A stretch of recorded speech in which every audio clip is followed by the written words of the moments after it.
Have you ever made a plan for your life down to the last detail?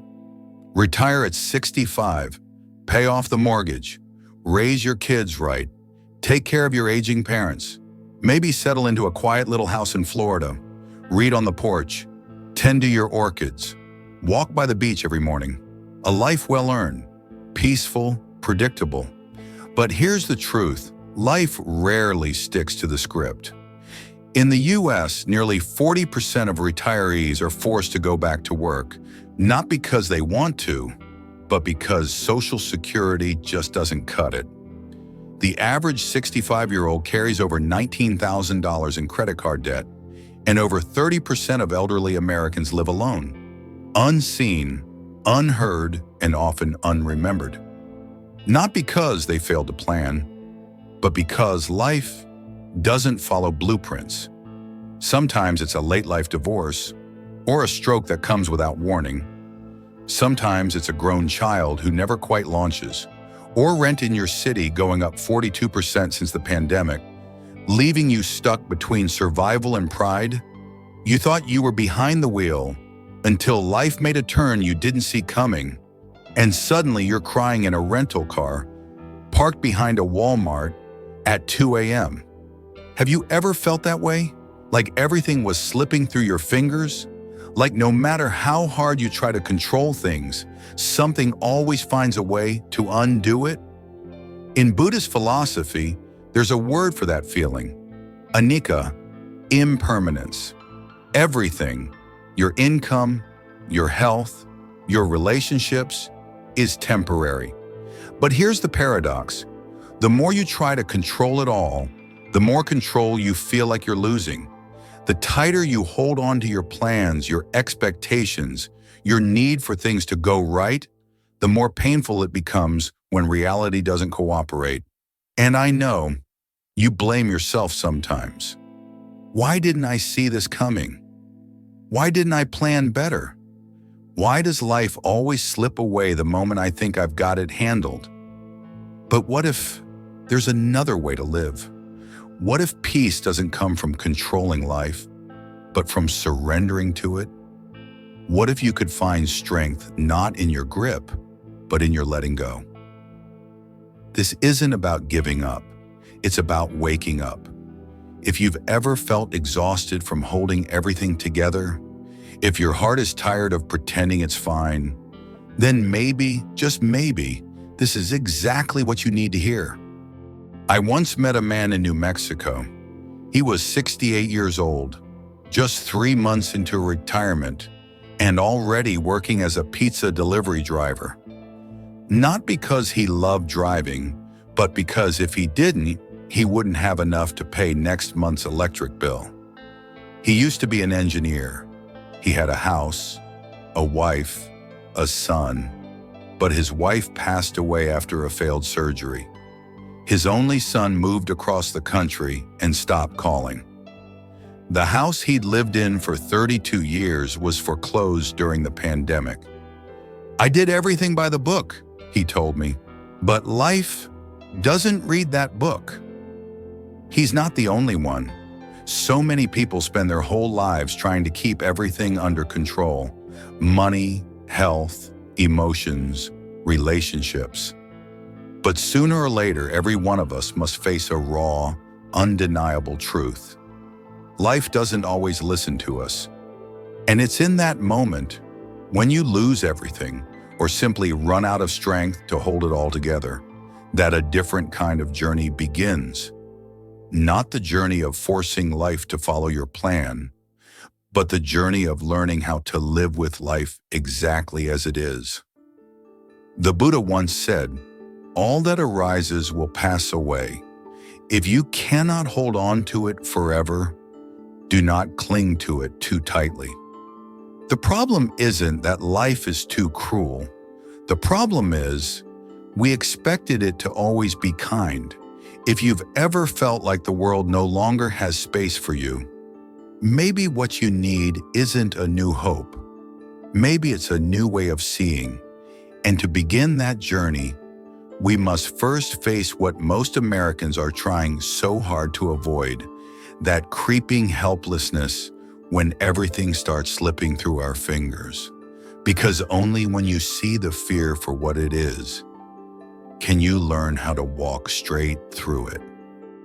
Many Americans enter their 50s with a strange feeling, vague, but very real. They still go to work, still pay the bills, still smile at colleagues, but deep down, something feels empty. It's not quite depression, and it's not the classic midlife crisis people talk about in books. It's this quiet realization, I'm living, but none of this life feels like mine anymore. Maybe you felt it too. When you wake up without excitement for a new day, when dinner is more silence than conversation, when you glance at your bank statement, not with panic, but with a numb thought, what am I even working for anymore? Some people tell themselves they're just temporarily tired, but the truth runs deeper. You're not tired because of work. You're tired because you've been holding everything together for too long. And you're afraid to admit you're already burned out. You once believed that being kind, working hard, making sacrifices would lead to peace. But then the child you raised with every ounce of your love left, without a word. The partner who once promised forever now feels more like a stranger. And the job you used to be proud of suddenly restructures. And now you're too old to adapt. Here's the twist. It's right when you thought things were finally stable that life begins to shake. No warning, no permission. And so, you start searching for an escape. But tragically, the first escape you choose turns out to be the wrong path.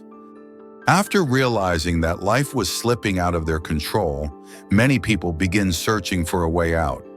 Some choose to speed up.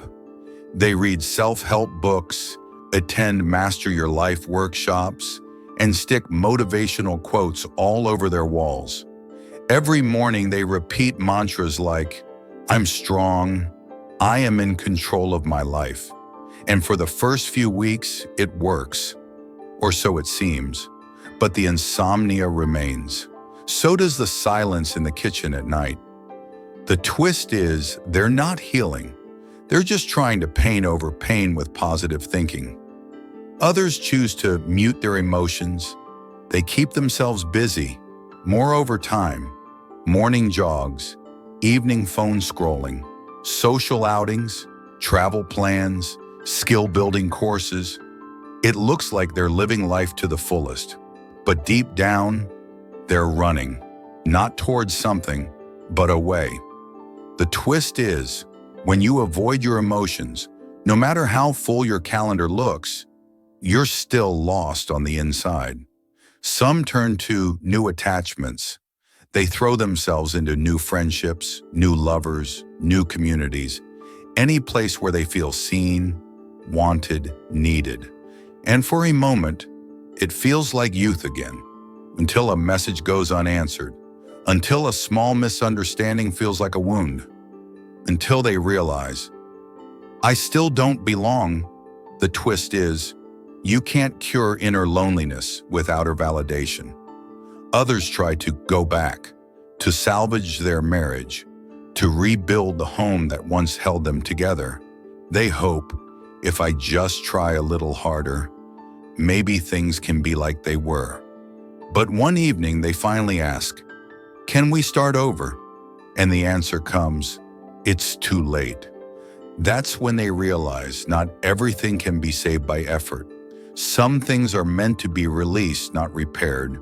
And then, there are those who return to themselves. They sign up for a weekend meditation class. They sit in a quiet room, no phone, no to-do list. For the first time in years, they face the silence. But the silence is not peaceful. It stirs everything they've buried. The shame of not being enough, the fear of being abandoned, the childhood memory they never wanted to revisit. The final twist is, you thought you feared failure, but what you really fear is feeling yourself again. And that's when the true shift begins. When all external solutions fail, you start hearing a whisper from within. And then something unexpected happens. A memory returns. A sentence someone once said, a truth that's been buried for years, begins to rise. One quiet morning, while sitting in stillness during meditation, the image appeared. Not like a movie, not like a sudden shock. Just a faint memory, like mist, barely there, yet strong enough to bring tears to his eyes.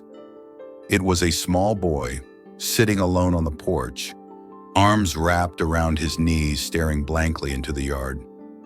No one asked how he felt. No one said, "You don't have to be so strong, you know." And now at 53 years old, the man finally realized he hadn't truly lived his own life. He had only been fulfilling other people's expectations ever since he was a child. Here comes the major twist. What he thought was a good life was just a collection of roles. A good husband, a selfless father, a never-complaining employee. But he had never once asked himself, what do I really want? Where does it hurt? Am I truly happy? He had avoided those questions for decades, because to admit he wasn't happy would mean questioning everything he had ever built. But now he sees. The pain didn't come from losing control. The real pain came from abandoning himself for so long. And the cruelest truth of all, it wasn't life that betrayed him. It was him who left his own soul behind. And when the curtain falls, when every definition of success collapses, what's left? Just this, the moment you stand face to face with your raw, unfiltered self. No roles, no armor, no one clapping for you. Just you meeting yourself again. When every role has fallen away, when there's nothing left to perform for, what remains is silence. But not a peaceful silence, not the kind that soothes. This silence makes you hear every echo inside you, the sigh of your inner child, the buried anger that never had words, the quiet plea of a soul you abandoned long ago. He sat there doing nothing, just breathing, and the questions began to rise. Who am I without this job? Do I still have value if no one needs me? Do I dare live honestly, even if it disappoints others? He remembered the day his father first saw him cry and said, "Boys don't get to be weak." From that moment on, he learned how to hold back tears. He learned to stay calm, be strong, get over it. But no one ever taught him how to hurt without losing himself. Then a line from the Dhammapada came to mind. Greater than conquering thousands in battle is the one who conquers himself. And now he understood. He never conquered himself. He only suppressed it and called that growth. He began to review every relationship in his life and saw it clearly. There were times he was angry but smiled, times he was in pain but said nothing. Things he never wanted to do, but did anyway, just to keep the peace. A quiet twist revealed itself. He had always thought others abandoned him, but the truth was, he abandoned his own voice first. Maybe that's why so many of his relationships fell apart. Not because anyone failed him, but because he stopped showing up for himself. That night he wrote a letter, not to anyone, not to be read, just to say the words he had never allowed himself to speak. I'm sorry for carrying this weight for so long. I'm sorry for pretending I was okay. I don't want to live the rest of my life as a shadow. And when he wrote that last line, he cried. Not from weakness, but because, for the first time, he had the courage to admit he was hurting. The next morning, he walked to the park. No plans, no productivity, just wanted to sit under a tree, one he used to walk past because there were always more important things to do. The breeze was gentle, the leaves were falling, no one noticed him, and for the first time in years, that felt relieving. He didn't need to be important anymore, didn't need to be the provider, didn't need to be the role model. He was simply a human being, allowed to breathe, allowed to not be okay. The Buddha once said, "No one saves us but ourselves. No one can and no one may."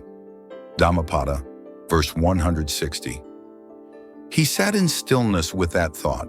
All his life he had hoped someone, his family, his partner, his children, would come and rescue him. But the truth is, no one can do that unless he chooses to return to himself. And in that moment, he saw himself as worthy, not because he was successful or admired or strong, but because he was finally, beautifully honest. Maybe real love begins the moment you sit down with yourself and no longer run from your truth. And once the masks fall away, once you touch the deepest truth inside you, there's only one question left. What will I do with the life that remains? Do I dare to live truthfully, even if that means letting go of everything familiar? That morning, he stood in front of the mirror for a long time, not to fix his hair, not to choose clothes, but just to really look into his own eyes, the ones he had been avoiding for years. In those eyes, there was exhaustion, the trace of quiet suffering, a certain emptiness. But there was also something small, flickering, like a tiny flame that refused to die, the will to live honestly. He no longer wanted to survive through days that looked normal, but felt like dying inside. He no longer wanted to be the person who's always okay while silently falling apart. He took a deep breath. And then, a verse from the Buddha echoed in his mind. Mind precedes all mental states. Mind is their chief. They are all mind-wrought. If with a pure mind a person speaks or acts, happiness follows him like his never-departing shadow. Dhammapada, verse 1. And he knew, if he wanted a new life, he had to choose a new mind. Not a mind built on force or control, but a mind rooted in truth. That day, he wrote an email requesting a 1-month leave from work. No long explanations, no blaming the job or the people. He simply wrote, "I need time to return inward." Then he called his son, not to guilt him for not calling sooner, but simply to say, "I miss you." And when his son hesitantly asked, "Are you okay, Dad?" he answered, "I'm learning to be honest with myself, so yes, I will be." For the first time, their conversation wasn't based on responsibility, but on truth. He also met with his ex-wife at the cafe they used to love, where so many years of their youth had passed. He didn't want to go back. He didn't want to fix anything. He just wanted to say, "I'm sorry, not for what I did to you, but for not being honest with myself." She sat silently, then said, "If you had said that back then, maybe we wouldn't have fallen apart." He smiled. "If I had known how to say it back then, maybe today would still be the first day I truly began to live." Then he began to write again. Not a resume, not a financial plan, but a quiet commitment to himself. Every day he would spend at least 15 minutes doing nothing, just breathing, just listening inwardly. Whenever fear came, he would write down what he was afraid of, instead of suppressing it. Once a week, he would call someone, not to maintain a connection, but to ask with honesty, "Are you really living or just pretending?" It wasn't a rescue plan. It was simply a life that no longer ran from itself. He knew the old patterns would come back: loneliness, disappointment, confusion. But this time, he no longer saw them as failures. He saw them as reminders, reminders that he was still alive, reminders that his heart was still open. Because as the Buddha taught, there is no one who can avoid suffering, but the one who contemplates suffering deeply will find the path to liberation. Inspired by Dhammapada, verse 277. And just like that, with no dramatic declarations, no rebirth ceremonies, he stepped into his new life with a quiet footstep, but a deeply awakened soul. If you're still pretending to be okay, if you saw yourself in that man, maybe you don't need to change everything. Maybe you just need to choose one thing. Start living honestly, beginning today. In the end, he returned to an old bus stop near his home, the same one he used to rush past every morning, earbuds in, eyes down, always in a hurry. But today, he wasn't going anywhere. He simply sat and watched others, rushing the way he once did. A tired man in a wrinkled suit walked by. A young woman wiping tears as she checked her phone. An elderly lady sat quietly on the bench, clutching a grocery bag. He didn't know their stories, but he realized everyone is carrying something invisible, some weight, some ache, and maybe, just maybe, the most beautiful part of being human isn't success, applause, or resolution. It's the moment you finally sit down and look at yourself, gently, after years of being harsh and hard. He wasn't the same man anymore, not because he had earned more, gained someone new, or achieved some goal, but because, for the first time in his life, he had stopped abandoning himself. Some journeys don't begin with a suitcase. They begin with a single choice. I will stop pretending this is enough. If you're still here, still listening, maybe you're standing at the same threshold he was. I don't know your name. I don't know your wounds. But I believe this. You deserve a life that feels real. Not perfect, but present. So what do you choose? To keep pushing through, or to finally sit down and meet yourself? The fool sleeps while the wise stay awake, like the moon rising above the clouds. Dhammapada, verse 173. You don't need to answer right away. You don't have to change your whole life because of one podcast. Just be honest with yourself for one moment. That alone is a powerful beginning. If you felt seen in this story, if you've been carrying silent weight just like he did, leave one simple sentence in the comments. I've been silent for too long, because sometimes writing the truth is the first step toward living it. And if you choose to stay, I'll keep telling stories about people who thought they had fallen for good, but still stood back up on legs scarred and shaking, but their own. About souls who stopped waiting to be rescued and quietly walked themselves out of the dark.